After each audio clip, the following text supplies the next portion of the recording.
But do you want to put your phone down? But I'm just texting my Put your phone boyfriend. down. Okay. We're not here to be friends.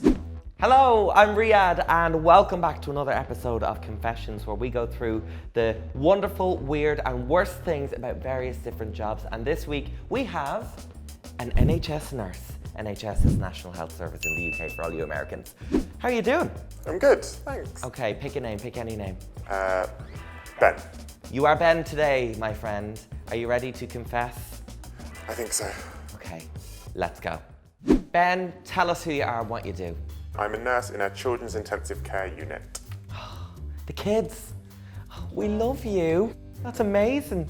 What are the politics like between doctors and nurses? Do doctors think that they're the shit, like, you know, they're the big cool kids in town and you're just their helpers? You definitely get doctors that will look at you like you don't know anything, like you are there to clear up after them and that's about it. I'm a doctor, not a zookeeper. I've definitely walked after them and said, you've left a trolley, all your rubbish and everything here. I'm not your maid. You can clear up after yourself. I love that. Go you, Sassatron. What is the longest day that you've had? My longest day, I'd probably say closer to 16 or 17. What? Tell me a story of the funniest thing that's happened over the years as a nurse. So we had this 15-year-old boy. He had crashed his moped. Oh God. He was very unwell and he had drains kind of going in everywhere. And we needed to replace one of these drains. So we gave him a little bit of sedation. He wasn't fully asleep, he was still... He was in La La Land. Exactly. Okay. We kind of told him what we would be giving him, and 15-year-old from South London, saying that we're going to give him some ketamine.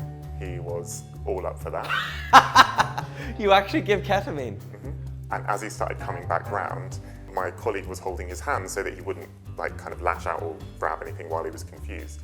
And he just kind of was staring up at her, just saying, "Ooh, you're a sexy beast." And this was a nurse that was maybe old enough to be his mum. She was just looking down at him going, yep, okay. I am. We'll remind you of this when you're more awake. What is the best thing about being a nurse? Particularly working with kids, just the look on their faces when they get better, the look of appreciation on the parents' faces when you've like helped them, reassured them, put their mind at ease. Save their kids. Yeah, that too. It's seeing them go home. If you were to look at the day-to-day of what you do, what is the hardest part? I think being overwhelmed by having so much to do on your own. We cover a lot for the doctors and the responsibility that we're given sometimes stretches us. You seem to love this job. That is so, so difficult. You forget all of that the minute you walk out the door.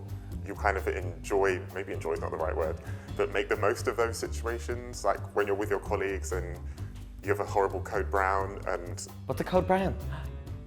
Oh. You actually call it a code brown? Yeah. Does the NHS train you to call it a code brown? Oh, it's just like... You know, code brown, punami, poo-splosion. You are a saint. I can't imagine. Nursing teaches you that you will touch anything with gloves on. Wow. Like in any profession where things get hot and heavy and stressful, you gotta let off some steam. Please tell me that nurses and doctors get it on sometimes.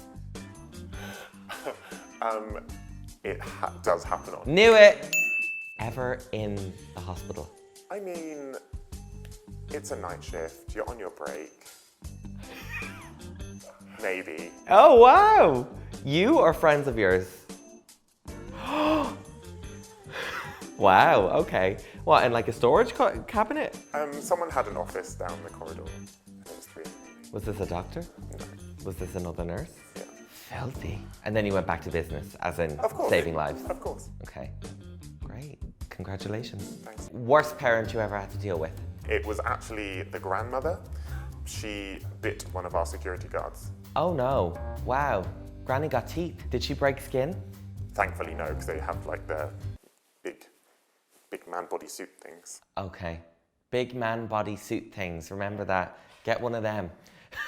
And she probably had dentures, so Yeah. the grip wasn't all there. Now obviously one of the hardest parts of your job is when a kid passes away. How do you go about telling the parents and who does that? A lot of the children that pass away, it's like a planned thing. So it'll be that we've reached the kind of end of what we can do and it's now more letting them slip away peacefully. The way that we also resuscitate children, so when they are super, super sick, we tend to have parents watch. Why? Because then they can see, if it doesn't go well, they have seen for themselves that we did absolutely everything we could. When they've asked parents, they've said that made their grieving process slightly easier because they knew that they didn't give up. Because they watched us fight tirelessly for hours. When you are consoling a parent and you're with a kid who has just passed away and you knew it was going to happen, how do you hold it together until you're away from the parents? I think breaking a little bit in front of them isn't a bad thing. I think it shows that you're human. I know most of my colleagues have broken down in front of families before, including myself. I've had a few instances where the mum, has given me a massive hug and said thank you so much, and hasn't wanted me to leave until the baby's gone, to the mortuary and everything. So even though she's surrounded by her family, she still wants one of us there because we've gone through this process with her. And when you go home, how do you deal with that when you're on your own? I have an amazing, really close group of nurse friends, and we kind of debrief ourselves and, a few gin and tonics and have a good cry, and then it's over. But I try not to bring that home, and I don't want to be carrying this kind of dark cloud over my head when I'm trying to, enjoy my personal life. So, Or your gin and tonics. Absolutely. Because they are vital for all of us. Little birdie told me about a thing called posh nurses. Too posh to wash. Too posh to wash. Too posh to wash. Have you ever come across one of these? They're coming every year of students. So you've been in the industry for a long time. You're standing there at the top of the unit, watching the little come in. What are the sort of the key traits that allows you to spot one straight away? They're very standoffish. They sit at the nurse's station on their phones. They don't really engage. They don't pay attention. They're not very proactive in their learning. Straight away, alarm bells. Do you have to pick them up on that? Do you have to give them a talking to? Absolutely. Okay, I'm a posh nurse. I'm too posh to wash. Give me a telling off. Yeah, I know, but I'm really tired. I'm really tired. I understand that you're tired. I understand this is new and working 12 hours isn't what you're used to. Yeah. But do you want to put your phone down? But I'm just texting my Put your phone boyfriend. down. Okay. We're not here to be friends.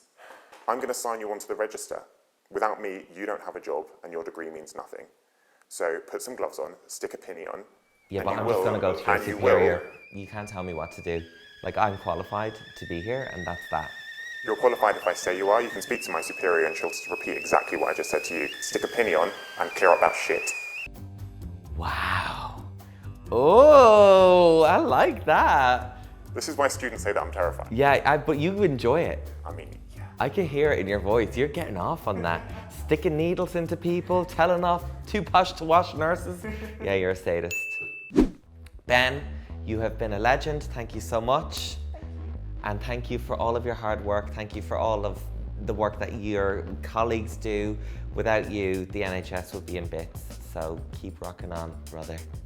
Make sure to share the video, subscribe, like, write in the comments below any of your funny stories when you've been in hospital in the past or one of your family members have. And we will see you in a couple of days. Big love. Bye.